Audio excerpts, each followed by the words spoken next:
Hello everyone. हम कर रहे हैं केमिकल इक्विलिब्रियम चैप्टर के प्रीवियस ईयर क्वेश्चंस को। ठीक है, और पिछली वीडियो में मैंने आपको 2021 से लेकर 2016 तक के कुछ क्वेश्चंस को डिस्कस किया था। ठीक है ना, यहाँ पर मैंने 10 क्वेश्चन को बताया था, 10 क्वेश्चंस डिस्कस किए थे मैंने आपके सामने। ठीक है, और आज हम देखेंगे 2016 से पहले जो क्वेश्चंस आए हुए हैं। ठीक है ना, 10 क्वेश्चन आज की वीडियो में मैं आपको बताऊंगा। कुछ तो क्वेश्चन नंबर 11 से लेके क्वेश्चन नंबर 20 तक हम इस वीडियो में डिस्कस करेंगे। ठीक है, तो चलिए स्टार्ट करते हैं आज की वीडियो को। देखिए क्वेश्चन नंबर 11 में क्या बोल रहा है। क्वेश्चन नंबर 11 ये है, the solubility of AgCl solid with solubility product 1.6 into 10 की power -10 in 0.1 m NaCl solution would be। आपको क्या करना है, इस क्वेश्चन में AgCl की सोलुबिलिटी निकालनी है यहाँ पर, और सोलुबिलिटी प्रोडक्ट आपको गिवन है। ठीक है, सोलुबिलिटी हमको निकालनी थी इसमें, और सोलुबिलिटी प्रोडक्ट आपको गिवन है 1.6 इंटू 10 की पावर -10। ठीक है, और देखो यहाँ पर क्वेश्चन में NaCl भी गिवन है, और जब NaCl डिसोसिएट होता है तो Na प्लस और Cl माइनस बनाता है, और यहाँ पर जो NaCl है इसकी कॉन्सेंट्रेशन 0.1 m गिवन है। और जो हमारा कंपाउंड है AgCl, जब ये AgCl डिसोसिएट करेगा तो हमारे पास क्या बनेगा, Ag प्लस बनेगा और Cl माइनस बनेगा। अब आप ध्यान से देखो, जो क्लोराइड आयन है Cl माइनस, वो NaCl के डिसोसिएशन से भी आ रहा है, और AgCl के डिसोसिएशन से भी Cl माइनस प्रोड्यूस हो रहे हैं। ठीक है, अब यहाँ पर क्लोराइड आयन की कॉन्सेंट्रेशन क्या होगी, तो जो NaCl की कॉन्सेंट्रेशन है वही क्लोराइड आयन की भी कॉन्सेंट्रेशन होगी आफ्टर डिसोसिएशन, तो 0.1 m क्लोराइड आयन की कॉन्सेंट्रेशन होगी।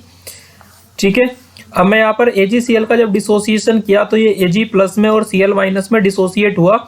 मैं यहाँ पर जो सिल्वर आयन है इसकी कॉन्सेंट्रेशन को कितना मानूंगा, या सोलुबिलिटी बोल देंगे, S मानेंगे, और जो Cl माइनस की तुम्हारी सोलुबिलिटी होगी वो भी S होगी, और इसमें क्या ऐड कर देंगे हम, 0.1 को ऐड कर देंगे। और ये 0.1 कहाँ से आया है, NaCl से जो प्रोड्यूस हुए हैं Cl माइनस, ये उसकी कॉन्सेंट्रेशन है। ठीक है, और स्ट्रॉन्ग इलेक्ट्रोलाइट की कॉन्सेंट्रेशन के सामने यहाँ पर जो है वीक इलेक्ट्रोलाइट है AgCl, इसकी सोलुबिलिटी कितनी हो जाएगी, 0 हो जाएगी हमारे पास। ठीक है, अब हम इसका KSP लिखते हैं। KSP इक्वल टू होगा Ag प्लस आयन की कॉन्सेंट्रेशन और Cl माइनस की कॉन्सेंट्रेशन।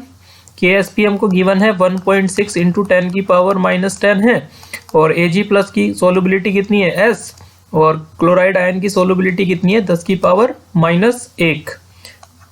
तो यहाँ पर जो सोलुबिलिटी सोल्व होकर आएगी वो होगी 1.6 इंटू 10 की पावर -10, और इसको 10 की पावर -1 से हम डिवाइड कर देंगे, तो आंसर आ जाएगा हमारे पास 1.6 इंटू 10 की पावर -9।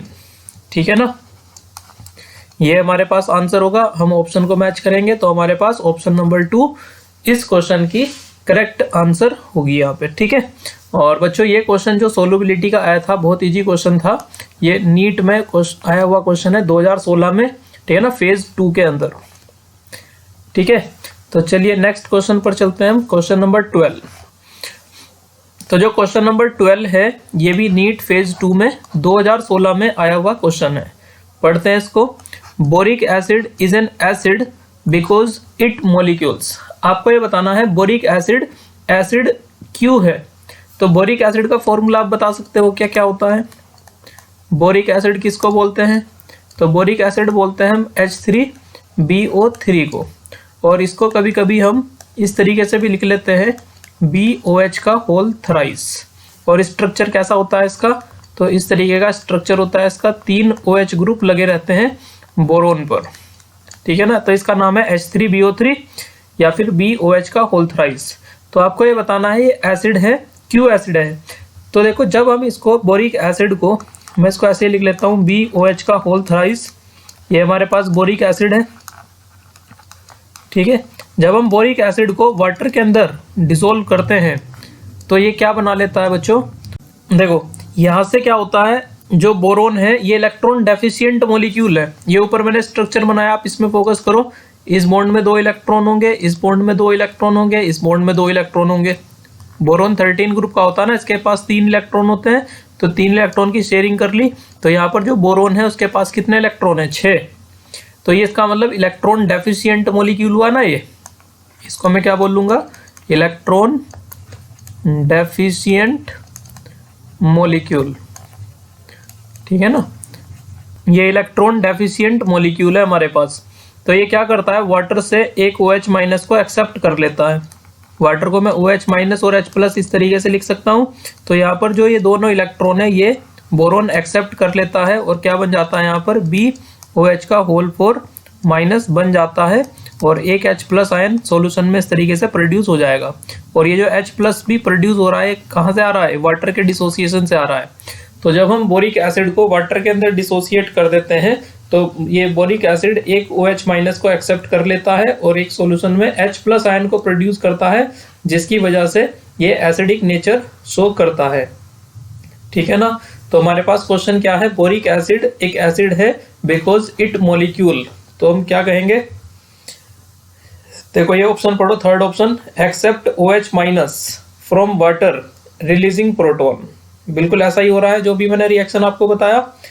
बोरिक एसिड जो है वो OH माइनस को क्या कर रहा है? एक्सेप्ट कर रहा है, ठीक है ना। और इसने BOH का होल 4 माइनस बना लिया फ्रॉम वाटर, है ना। वाटर से OH को इसने एक्सेप्ट किया और क्या रिलीज कर दिया? प्रोटॉन रिलीज कर दिया। ये हमारे पास जो H प्लस है प्रोटॉन, ठीक है। तो ये प्रोटॉन रिलीज कर दिया इसने, इसलिए ये क्या है? एक एसिड है, ठीक है। तो इस क्वेश्चन की जो करेक्ट आंसर होगी यहाँ पर वो होगी ऑप्शन नंबर 3, ठीक है। अब हम नेक्स्ट चलते हैं क्वेश्चन नंबर 13 पर। क्वेश्चन 13 में कह रहा है, देखो, which of the following fluoro compounds is most likely to behave as a Lewis base. आपको ये बताना है इन चारों में से कौन लुईस बेस की तरह एक्ट करेगा, ठीक है, ये बताना है। अब आप मुझे बताओ लुईस बेस किसको हम कहते हैं? लुईस बेस हम किसको कहते हैं? तो जो लोन पेयर को डोनेट कर दे, ठीक है, उसको हम लुईस बेस कहते हैं। लोन पेयर डोनर, ठीक है ना, जो लोन पेयर को डोनेट कर सकता है वो लुईस बेस है। अब आप मुझे बताओ BF3 क्या लोन पेयर को डोनेट कर सकता है? इसके पास तो इलेक्ट्रॉन है ही नहीं, ये तो इलेक्ट्रॉन डेफिशिएंट मॉलिक्यूल है, ठीक है ना। इलेक्ट्रॉन डेफिशिएंट मॉलिक्यूल है ये, अभी पिछले क्वेश्चन में भी बात करी थी हमने, ठीक है ना। इसको तो और लोन पेयर की जरूरत है, ये तो एक्सेप्ट करेगा, ठीक है ना। और ये एक्सेप्ट करेगा तो ये लुईस एसिड की तरह काम करेगा, ना कि लुईस बेस की तरह। जबकि अगर हम देखें तो PF3, तो यहाँ पर जो फॉस्फोरस है वो 15 ग्रुप का होता है। तो 15 ग्रुप का जो एलिमेंट है उसके आउटर में होंगे 5 इलेक्ट्रॉन। तो इसने आप देखो यहाँ पर एक इसके पास यहाँ पर लोन पेयर होगा और इसने 3 बॉन्ड यहाँ पर फ्लोरीन के साथ इस तरीके से बना लिए हैं, ठीक है। तो इसके पास लोन पेयर है, ठीक है ना। तो ये लोन पेयर को डोनेट कर देगा और लोन पेयर को डोनेट करेगा तो किसकी तरह एक्ट करेगा? लुईस बेस की तरह एक्ट करेगा। ये यहाँ पर इसका करेक्ट आंसर हो जाएगा, ठीक है।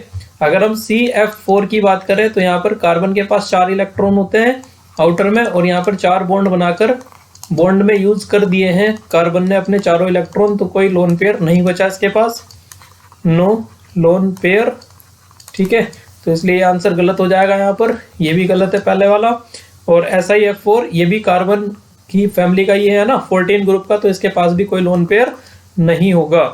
तो यहाँ पर जिसके पास लोन पेयर है वो डोनेट करेगा और क्या कहलाएगा? लुईस बेस कहलाएगा, ठीक है। तो ये क्वेश्चन भी बच्चों देखो नीट फेज 2 में 2016 में पूछा गया था, ठीक है। नेक्स्ट चलते हैं हम क्वेश्चन नंबर 14 में। तो क्वेश्चन नंबर 14 में क्या बोल रहा है, देखो, My and NY3 two nearly insoluble salts. आपके पास 2 सोल्ट है, एक है My, ठीक है, एक सोल्ट है हमारे पास My और एक है NY3, have the same KSP value, और दोनों का ही KSP सेम है 6.2 इंटू 10 की power -13 at room temperature. Which statement would be true in regard to My and NY3। आपको कुछ स्टेटमेंट दे रखे हैं और इनमें से बताना है, ठीक है ना, कौन सा स्टेटमेंट सही होगा। तो सबसे पहले मैं क्या करता हूँ, देखो यहाँ पर मैं इन दोनों की सोलुबिलिटी कैलकुलेट करता हूँ। जो हमारे पास एम वाई है, जब मैं इसको डिसोसिएट करूँगा तो ये एम पॉजिटिव और वाई नेगेटिव इस तरीके से टूट जाएगा, और इसकी सोलुबिलिटी मैं मानूंगा एस और एस। और यहाँ पर जो हमारा के एस पी है वो किसके बराबर आएगा, एम प्लस की कॉन्सेंट्रेशन और वाई माइनस आयन की कॉन्सेंट्रेशन, तो ये भी एस होगी, ये भी एस होगी। और जो तुम्हारा के एस पी है वो कितना होगा, 6.2 इंटू 10 की पावर -13 के बराबर होगा। ठीक है, अब यहाँ से मैं जब एस की वैल्यू निकालूंगा तो ये तो एस स्क्वायर हो जाएगा ना, S square equal to 6.2 into 10 की पावर -13 है। तो यहाँ से एस की वैल्यू आ जाएगी, अंडर रूट लेना पड़ेगा इसका, 6.2 इंटू 10 की पावर -13 आएगी। और जब आप इस वैल्यू को सोल्व करोगे तो ये बच्चों वैल्यू आ जाएगी आपकी, इसको मैं 62 बना सकता हूँ। ठीक है ना, संख्या को बढ़ाया तो ये पावर घटानी पड़ेगी, -14। तो 62 का जब अंडर रूट आप सोल्व करोगे तो ये आ जाता है 7.88, और इंटू 10 की पावर, जो 10 की पावर -14 है, इसका अंडर रूट सोल्व करोगे तो -7 आ जाएगी। तो ये हमारे पास सोलुबिलिटी है एम वाई सोल्ट की। ठीक है ना, आपने सोलुबिलिटी निकाल दी। बिल्कुल इसी तरीके से हम दूसरे सोल्ट की भी सोलुबिलिटी निकाल लेंगे, NY3। तो NY3 जो है तुम्हारा कुछ इस तरीके से डिसोसिएट होगा, N+3 कर लो, और 3Y है ये माइनस कर लो इस तरीके से। ठीक है, 3Y में और एक N ये इस तरीके से डिसोसिएट होगा। इसकी सोलुबिलिटी S मान लो, इसकी सोलुबिलिटी 3S मान लो, और जो इसका KSP होगा वो होगा बच्चों N+3 की कॉन्सेंट्रेशन, Y माइनस की पावर कितनी हो जाएगी, 3। यहाँ पर ये S हो जाएगा, और ये होगा तुम्हारा 3S की पावर 3। ठीक है, KSP। तो KSP इक्वल टू आएगा हमारे पास 3 का जब आप क्यूब करोगे तो 27 आ जाएगा, S की पावर 3, और एक S ये है यहाँ पर, S की पावर हो जाएगी 4। तो यहाँ पर S की पावर 4 इक्वल टू आएगा KSP अपॉन 27। और जब मैं S की वैल्यू निकाल लूँगा तो यहाँ पर KSP की वैल्यू भी पुट कर लो आप, कितनी है 6.2 इंटू 10 की पावर -13 अपॉन में आएगा 27, और इसकी पावर हो जाएगी 1/4। ठीक है बच्चों, जब आप ये वैल्यू सोल्व करोगे तो यहाँ से सोल्व करने के बाद जो हमारी सोलुबिलिटी है वो आती है 3.89 इंटू 10 की पावर -4। ठीक है ना, तो ये आपका यहाँ पर सोलुबिलिटी की वैल्यू आएगी। तो यहाँ पर हम दोनों सोल्ट की सोलुबिलिटी को कंपेयर करेंगे। कंपेयर कैसे करना है आपको, पावर से देख लो आप, यहाँ पर 10 की पावर -4 है और यहाँ पर 10 की पावर -7 है, तो ये वाली वैल्यू ज़्यादा आ रही है। ठीक है ना, ये सोलुबिलिटी क्या है, मोर है। ठीक है ना, तो NY3 की जो सोलुबिलिटी है वो ज़्यादा है। तो यहाँ पर हम ऑप्शन पढ़ लेते हैं, देखो क्या कह रहा है, the molar solubility of MY and NY3 in water are identical. जो सोलुबिलिटी है वो तो आइडेंटिकल तो है नहीं। The molar solubility of MY in water is less than that of NY3। तो जो मोलर सोलुबिलिटी है MY की वो वाटर में कम है और NY3 की ज़्यादा है, तो ये बिल्कुल सही बात है। कह रहा है यहाँ पर, देखो फर्स्ट ऑप्शन में क्या था, the addition of the salt of KY of the solution of MY and NY3 will have no effect on their solubility. तो यदि आप KY सोल्ट को ऐड करोगे बच्चों तो ये MY और NY3 की सोलुबिलिटी को घटा देगा, कॉमन आयन की वजह से, क्योंकि इसके अंदर Y है ना, और Y देखो इस सोल्ट के अंदर भी है और इस सोल्ट के अंदर भी है, तो यहाँ पर ये सोलुबिलिटी को घटा देगा। और ये कह रहा है नो इफेक्ट, तो ये आंसर गलत हो गया। यहाँ पर कह रहा है the salt MY and NY3 are more soluble in 0.5 mKy than in pure water. तो यहाँ पर ये लेस होना चाहिए था, ठीक है ना, तो मोर सोलुबल नहीं होंगे, क्योंकि यहाँ पर बताया ना भी कॉमन आयन इफेक्ट होगा। KY में जो Y है तुम्हारा वो इसके अंदर भी है और इसके अंदर भी है, तो एक कॉमन आयन की वजह से कॉमन आयन इफेक्ट लगेगा यहाँ पर, और MY और NY3 जो सोल्ट है इसकी सोलुबिलिटी को घटाएगा। ठीक है ना, तो ये भी आंसर यहाँ पे हमारा गलत है। तो इसका ऑप्शन जो है सही वो है ऑप्शन नंबर 3। ठीक है, और बच्चों ये क्वेश्चन देखो नीट में 2016 में पूछा हुआ था। अब हम नेक्स्ट चलते हैं, एक और क्वेश्चन है, ये भी नीट 2016 में आया हुआ क्वेश्चन है। बोल रहा है consider the following liquid vapour equilibrium. ठीक है ना, ये लिक्विड है और वेपर में जा रहा है, लिक्विड और वेपर के बीच में इक्विलिब्रियम बना हुआ है। तो विच of the following relation is correct, आपको सही रिलेशन बताना है यहाँ पर क्या होगा। तो ये एक थियोरेटिकल क्वेश्चन है। ठीक है ना। आपको इक्वेशंस यहाँ पर पता होना चाहिए, तो मैं बता देता हूँ। आप एक लाइन लिख लेना इस क्वेश्चन में, for liquid vapour equilibrium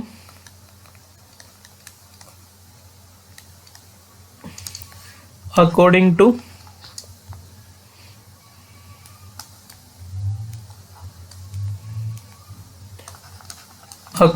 to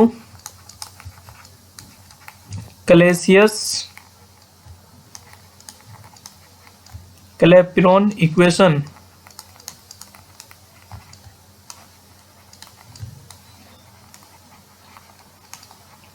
एक इक्वेशन होती है हमारे पास क्लेपियरॉन इक्वेशन, जो कि क्या होती है, del ln p upon dt equal to delta hv upon RT square. ठीक है ना। तो लिक्विड वेपर इक्विलिब्रियम के लिए एक इक्वेशन होती है हमारे पास, जिसको हम क्या बोलते हैं, क्लेपियरॉन इक्वेशन। डेल, ठीक है ना, ln ये नेचुरल बेस है हमारा, p प्रेशर है, t टाइम है, और डेल्टा hv ये वेपर एंथैल्पी। डेल्टा hv को क्या बोलते हैं, enthalpy of vaporisation, enthalpy of vaporisation, enthalpy of vaporisation. ठीक है। आर को हम बोलते हैं universal gas constant, universal gas constant, और टी को हम बोलते हैं टेम्परेचर। ठीक है। और यहाँ पर पी क्या है हमारे पास, पी होता है प्रेशर, और ये एल क्या है यहाँ पर, नेचुरल लोग, नेचुरल लोग, लोग भी ई है ये यहाँ पर, है ना। और ये है तुम्हारा टाइम, टी टाइम है। ठीक है। तो कौन सा बच्चों यहाँ पर ऑप्शन सही दिखाई दे रहा है आपको, तो जो इस क्वेश्चन की करेक्ट आंसर आ रही है हमारे पास, वो आ रही है ऑप्शन नंबर 1। ठीक है। नेक्स्ट चलते हैं हम अब क्वेश्चन नंबर यहाँ पर 16 पे। कह रहा है देखो, if the equilibrium constant for, एक ये रिएक्शन गिवन है आपको, और इस रिएक्शन का इक्विलिब्रियम कांस्टेंट क्या है, K। The equilibrium constant for, तो आपको इस दूसरी रिएक्शन के लिए बताना है इक्विलिब्रियम कांस्टेंट क्या होगा। तो देखो इस रिएक्शन के लिए जब हम इक्विलिब्रियम कांस्टेंट निकालेंगे, तो आप ये देखो ये पहले वाली रिएक्शन से में क्या चेंज किया गया है दूसरी रिएक्शन को बनाने के लिए। तो इसमें यहाँ पर NO देखो राइट साइड में लिखा है, हमारी जो रिक्वायर्ड रिएक्शन है उसमें भी NO राइट में ही लिखा है। ठीक है। लेकिन इसको हाफ कर दिया गया है, यहाँ पर इसके कितना कोफिशिएंट है, 2, और यहाँ पर इसका कोफिशिएंट कितना है, 1। तो रिएक्शन को हाफ किया गया है। तो जब रिएक्शन को हाफ करते हैं तो जो तुम्हारा कांस्टेंट है उसकी पावर 1/2 कर दी जाती है। तो ये जो दूसरे वाली रिएक्शन है, इसका जो इक्विलिब्रियम कांस्टेंट होगा वो पहले वाली रिएक्शन के इक्विलिब्रियम कांस्टेंट की पावर 1/2 के बराबर होगा, या मैं इसको क्या लिख सकता था, √K भी लिख सकता था। ठीक है।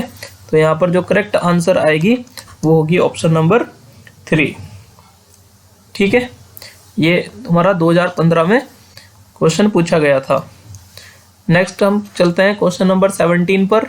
बोल रहा है which one of the following pair of solution is not an acidic buffer, कौन सा एसिडिक बफर नहीं है।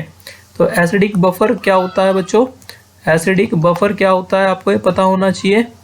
तो एसिडिक बफर हम बोलते हैं तुम्हारा, एक तो वीक एसिड होना चाहिए, ठीक है ना, वीक एसिड, और प्लस सोल्ट होना चाहिए इसी वीक एसिड का स्ट्रॉन्ग बेस के साथ, सोल्ट होना चाहिए, salt of this weak acid with strong base, strong base. ठीक है ना।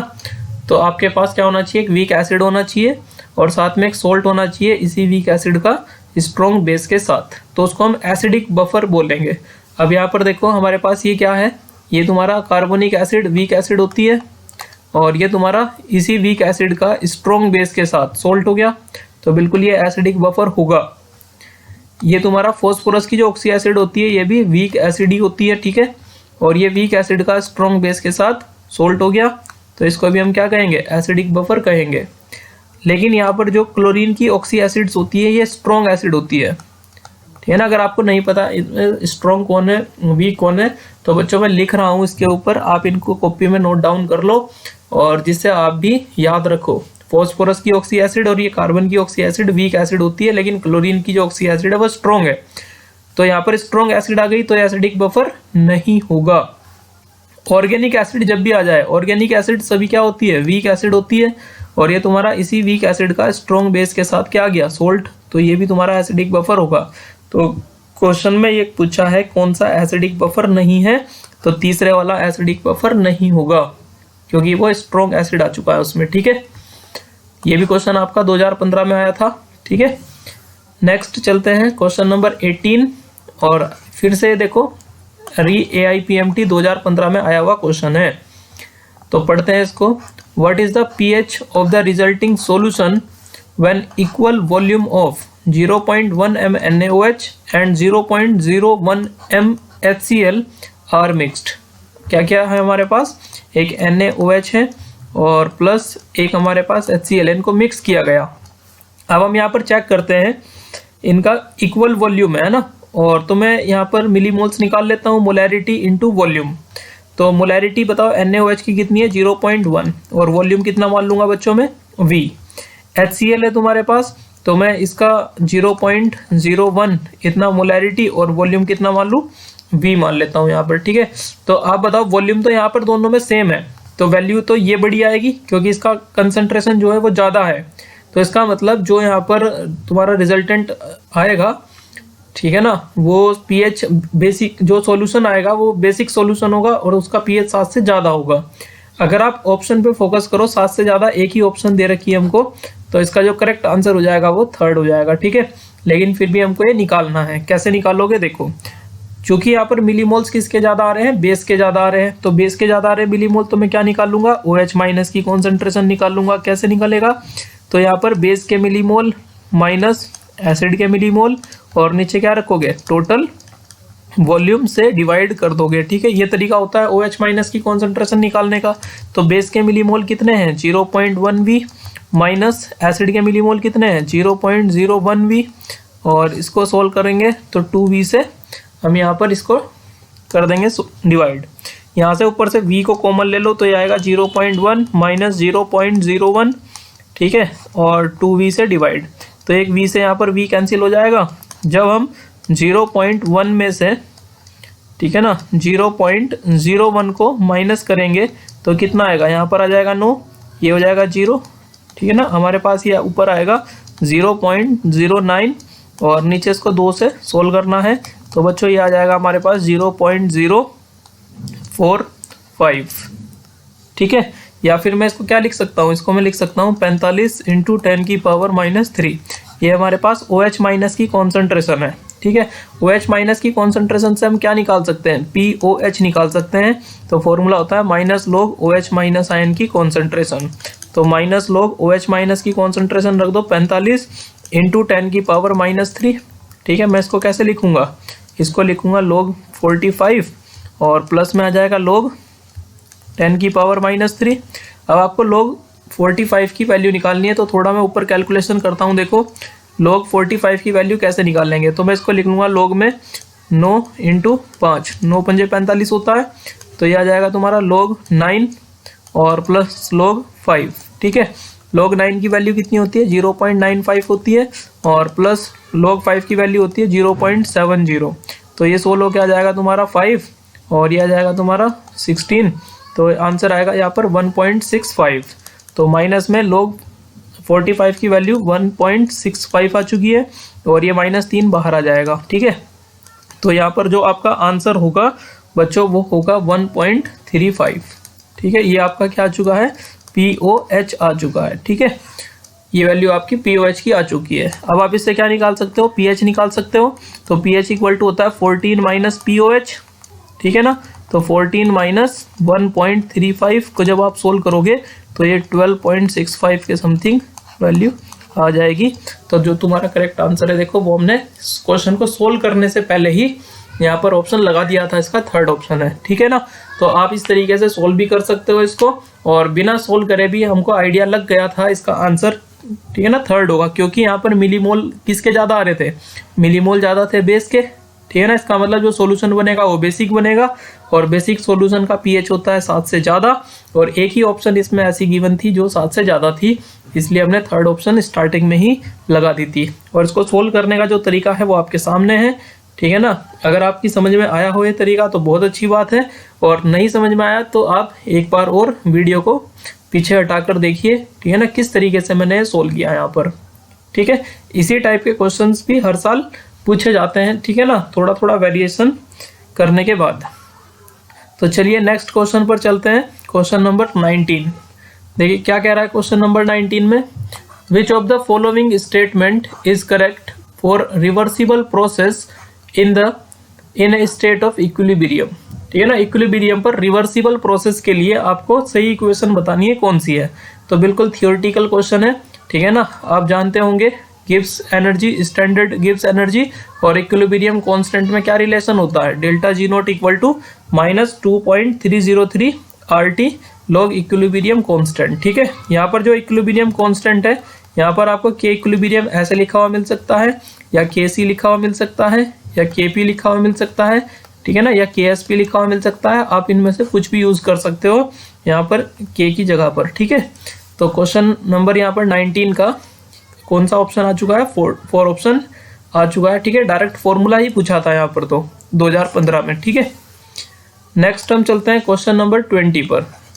तो देखो क्वेश्चन नंबर 20 में क्या बोल रहा है, the KSP of Ag2CrO4 AgCl AgBr AgI, आपको ये 4 सोल्ट दे रखे हैं, और इन 4 सोल्ट के लिए आपको KSP की वैल्यू गिवन है। ये पहले सोल्ट के लिए है, ये दूसरे सोल्ट के लिए है, ये तीसरे सोल्ट के लिए है, और ये चौथे सोल्ट के लिए है। कह रहा है which one of the following salt will precipitate last, कौन सा सोल्ट लास्ट में प्रिसिपिटेट होगा if AgNO3 solution is added to the solution containing equal moles of NaCl NaBr NaI and Na2CrO4, ठीक है। आपको AgNO3 को ऐड करना है किसमें, NaCl में, NaBr में, NaI में, इस तरीके से। तो जो सोल्ट बनेगा लास्ट में प्रेसिपिटेट कौन सा होगा ये आपको बताना है।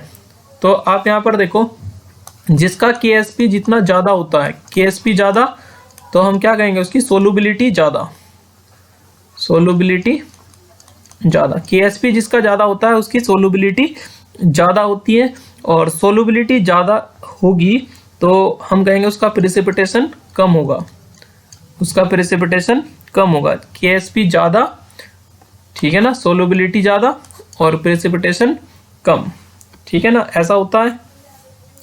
अब यहाँ पर आपको क्या करना पड़ेगा बच्चों, तो सोलुबिलिटी हमको निकालनी पड़ेगी इन सोल्ट्स की क्या क्या होगी, ठीक है ना। सोलुबिलिटी हमको यहाँ पर कैलकुलेट करनी पड़ेगी। तो चलिए सभी सोल्ट की एक एक करके हम सोलुबिलिटी को निकालते हैं, और फिर देख लेंगे हम जिसकी सोलुबिलिटी ज़्यादा आएगी उसका प्रेसिपिटेशन कम होगा। तो बच्चों पहला ऑप्शन, पहला सोल्ट हम चेक करते हैं यहाँ पर Ag2CrO4, ठीक है। जब ये डिसोसिएट होगा तो ये डिसोसिएट होकर क्या बनाएगा, ये डिसोसिएट होकर बनाएगा हमारे पास 2Ag+, और साथ में बनेगा CrO4, ठीक है ना, 2-। तो इसकी सोलुबिलिटी कितनी लिखूंगा मैं, 2S लिखूंगा, इसकी सोलुबिलिटी S। तो जो इसका KSP आएगा वो होगा हमारे पास Ag+ आयन की कॉन्सेंट्रेशन का स्क्वायर और CrO4 2- की कॉन्सेंट्रेशन, ठीक है। अब यहाँ पर इसका देखो KSP हमको गिवन है 1.1 × 10⁻⁻12, और जो Ag+ है तुम्हारा उसकी कॉन्सेंट्रेशन कितनी है, 2S है, तो 2S का स्क्वायर कर दोगे, और CrO4 2-, इसकी सोलुबिलिटी है तुम्हारी S। तो 1.1 × 10⁻⁻12, और इसको सोल्व करोगे तो ये कितना हो जाएगा, 4S³ हो जाएगा, ठीक है ना। और जब तुम यहाँ से S की वैल्यू निकाल लोगे तो ये आएगी 1.1 × 10⁻⁻12 अपॉन में आ जाएगा 4, और पावर कितनी हो जाएगी, 1/3 हो जाएगी। और जब आप इस वैल्यू को सोल्व करोगे बच्चों, जब आप इस वैल्यू को सोल्व करोगे तो सोलुबिलिटी आपकी आएगी 6.5 × 10⁻⁻5, ठीक है ना। तो मैं आपके ऊपर छोड़ देता हूँ कैलकुलेशन, ठीक है ना। आप इस कैलकुलेशन को सोल्व करेंगे और ये आंसर चेक करोगे, ठीक है ना। इसकी सोलुबिलिटी इतनी आती है क्या, मैंने सोल्व किया था तो ये मैं समय बचाने के लिए डायरेक्ट लिख रहा हूँ, ठीक है। सोलुबिलिटी 6.5 × 10⁻⁻5 आ जाएगी, ठीक है। अब यहाँ पर देखो दूसरा हम सोल्ट चेक करते हैं। दूसरा सोल्ट क्या है हमारे पास, AgCl है। तो AgCl किस तरीके से डिसोसिएट होगा, Ag प्लस में और Cl माइनस में, तो इनकी सोलबिलिटी हो जाएगी S और S। तो यहाँ पर जो KSP आएगा हमारे पास वो होगा Ag प्लस की कॉन्सेंट्रेशन और Cl माइनस की कॉन्सेंट्रेशन, ठीक है ना। तो इसका KSP कितना है बच्चों, 1.8 इंटू 10 की पावर माइनस 10, और यहाँ पर S दोनों की सोलबिलिटी है तो S स्क्वायर हो जाएगा। जब मैं यहाँ से S की वैल्यू निकाल लूंगा तो ये अंडर रूट 1.8 इंटू 10 की पावर माइनस 10 आ जाएगा। और बच्चों जब मैं ये वैल्यू को सोल्व करूंगा तो यहाँ पर जो S की वैल्यू मुझे मिलेगी वो होगी 1.4 इंटू 10 की पावर माइनस 5, ठीक है ना। इतनी सोलबिलिटी आ जाएगी हमारे पास AgCl की। फिर इसी तरीके से तीसरा सोल्ट है मेरे पास AgBr। जब मैं AgBr के लिए यहाँ पर सोलबिलिटी चेक करूंगा तो ये Ag प्लस में और Br माइनस में डिसोसिएट होगा, वही सोलबिलिटी S और S होगी। तो इसका भी जो KSP होगा तुम्हारा वो S स्क्वायर के बराबर आएगा, और S इक्वल टू हो जाएगा अंडर रूट KSP, और KSP की वैल्यू AgBr के लिए ये है हमारे पास 5 इंटू 10 की पावर माइनस 13। तो यहाँ पर 5 इंटू 10 की पावर माइनस 13 रखो। जब मैं ये वैल्यू को सोल्व करूंगा तो बच्चों ये आएगी 7 इंटू 10 की पावर माइनस 7, ठीक है ना। लगभग इतना हमारे पास सोलबिलिटी होगी AgBr के लिए, ठीक है। जब मैं नेक्स्ट लिखूंगा यहाँ पर AgI, और AgI का जब मैं डिसोसिएशन करूंगा तो Ag प्लस प्रोड्यूस होगा और I माइनस प्रोड्यूस होगा, सोलबिलिटी SS होगी। तो यहाँ पर भी जो KSP आएगा तुम्हारा S स्क्वायर के बराबर आएगा, और S इक्वल टू होगा अंडर रूट KSP होगा। और तुम्हारा जो इसका KSP वैल्यू है वो है 8.3 इंटू 10 की पावर माइनस 17, ठीक है। इस वैल्यू को जब आप सोल्व करोगे तो ये 9 इंटू 10 की पावर माइनस 9 आ जाएगी। अब मैंने चारों सोल्ट के लिए सोलबिलिटी कैलकुलेट कर ली है, ठीक है। अब आप मुझे बताओगे सबसे ज्यादा सोलबिलिटी किसकी है। तो देखो -5 जिसकी पावर आ रही है यहाँ पे ये ज्यादा है, अब -5 पावर इसमें है और इसमें है, ठीक है ना। ये तो कम हो गई सोलबिलिटी, इसकी सोलबिलिटी भी कम हो गई, ठीक है ना। जिसकी सोलबिलिटी ज्यादा है उसी का तो प्रेसिपिटेशन कम होगा, उसका ही तो प्रेसिपिटेशन कम होगा। अब इन दोनों में से आप बताओगे पहले और दूसरे में से सोलबिलिटी ज्यादा किसकी आ रही है। तो ज्यादा यहाँ पर देखो ये 6.5 है तो ये ज्यादा है, ठीक है ना। तो पहले वाले सोल्ट के लिए सोलबिलिटी ज्यादा है तो इसका प्रेसिपिटेशन क्या होगा, लास्ट में होगा, ठीक है ना। तो ये बात आप याद रखोगे कि high the value of solubility, high the value of solubility, solubility की वैल्यू जितनी ज़्यादा होगी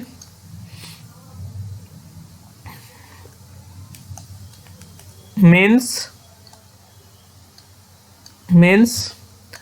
प्रेसिपिटेशन क्या होगा, ठीक है ना, बहुत कम होगा, लेस प्रेसिपिटेशन होगा। तो यहाँ पर Ag2CrO4 जो सोल्ट है इसका प्रेसिपिटेशन लास्ट में होगा, इसलिए फर्स्ट ऑप्शन इस क्वेश्चन की सही उत्तर होगी, ठीक है। और ये बच्चों ये क्वेश्चन भी AIPMT में 2015 में पूछा हुआ क्वेश्चन था यहाँ पे, ठीक है ना। तो इसी टाइप के क्वेश्चंस पूछे जाते हैं, ठीक है। तो यहाँ से हमने आज 10 क्वेश्चन को सोल्व कर लिया है, ठीक है। क्वेश्चन नंबर 11 से लेके क्वेश्चन नंबर 20 तक 10 क्वेश्चन हो चुके हैं, ठीक है। तो आज की वीडियो में हम यही इतना ही सोल्व करेंगे, ठीक है। इसके बाद जो क्वेश्चन होंगे तुम्हारे 2014 से 2013, 12, 11 में आए हुए वो हम, ठीक है ना, अगले 10 क्वेश्चन लेंगे अगली वीडियो में, उनको हम सोल्व करेंगे, ठीक है। हमको 10-10 क्वेश्चन करके सभी वीडियो में क्या करना है, अभी तक जितना सन 2000 तक के जितने भी क्वेश्चन या उससे पहले तक भी जितने भी क्वेश्चन आए हुए हैं केमिकल और आयनिक इक्विलिब्रियम के, वो सारे क्वेश्चन करने हैं, और मेरे साथ साथ आपको भी ये सारे क्वेश्चन करने हैं, ठीक है ना। तो चलिए मिलते हैं अगली वीडियो में। Thank you very much.